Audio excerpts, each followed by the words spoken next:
Welcome to Learning Equinox. Today we shall be talking about startup funding. Before we begin, I would like to make a mention here. It's indeed been a great journey of knowledge sharing with all of you so far, and happy to see so many of you liking and watching our videos.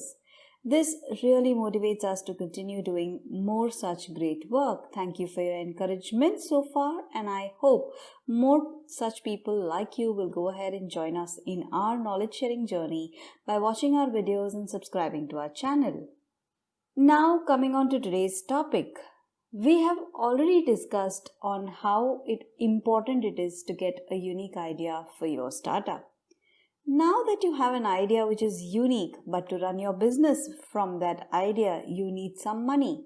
So how do you get this money? This is what we shall be talking about in our video today.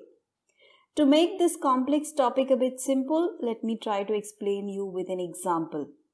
Let's say you start your business with that unique idea. Here you need to initially have some amount of money in your hand. Of course, the initial amount of funding is from you and your friends and family. These are the ones whom you have to convince the first to start up your startup project. It's important here at this stage to keep sufficient amount of money with you because your idea will not start yielding returns immediately. Over and above of what you have put in your business, you should ensure that you have sufficient funds to sustain a living for the coming at least 1 to 2 years. So make sure you're having that kind of money before you start your startup.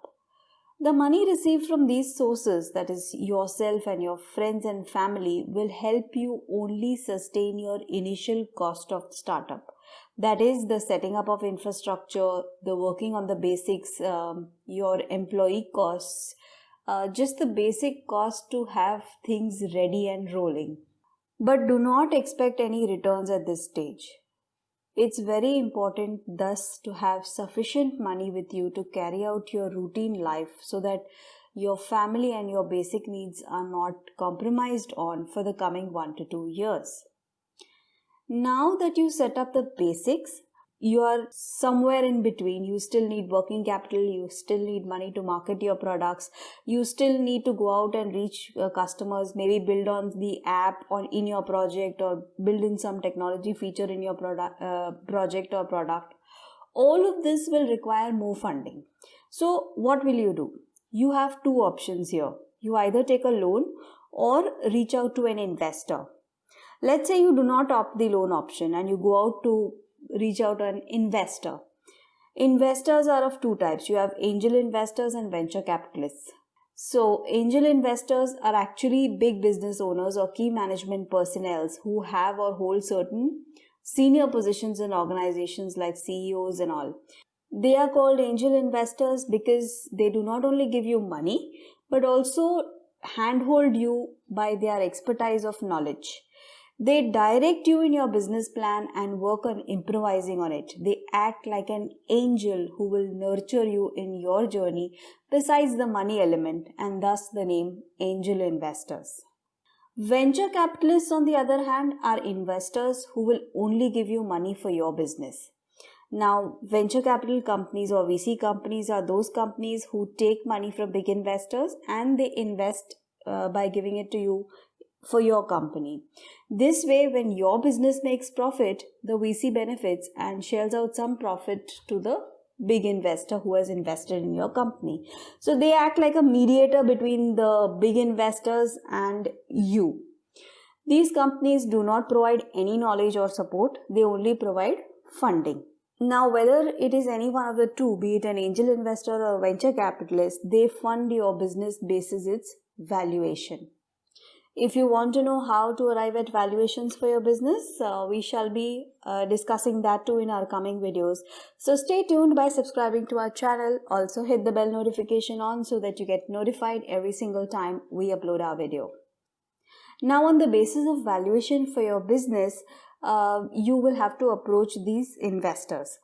Assuming your business valuations according to you stand out to rupees 10 crores. Here, your angel investor values your business in a different manner and a venture capitalist will value it in a different manner.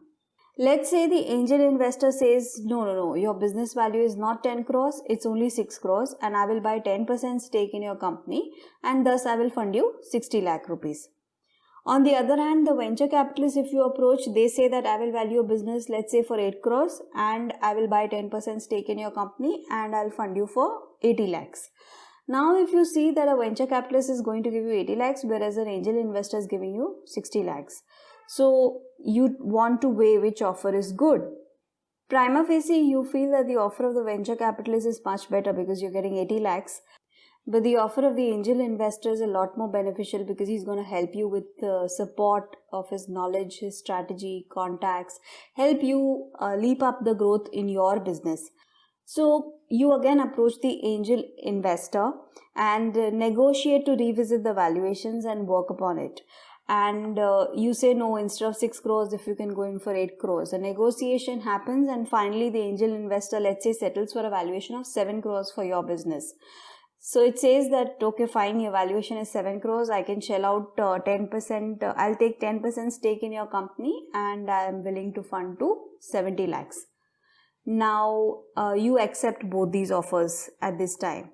So you have 80 lakhs plus 70 lakhs for a valuation of 8 crores, against which you're going 10% to each one of them. So you dilute your shares in the company to the extent of 18.75 to these two investors and take a funding of 1.5 crores, that is 80 plus 70, and you are left with your share of 81.25%. Now, you utilize these funds for a period of 1 year and your funds are exhausted. So again, you go to the funders for money. This time your company has developed its product. Maybe it's now capable of a higher valuation. It has developed the product. It has done a lot of market research.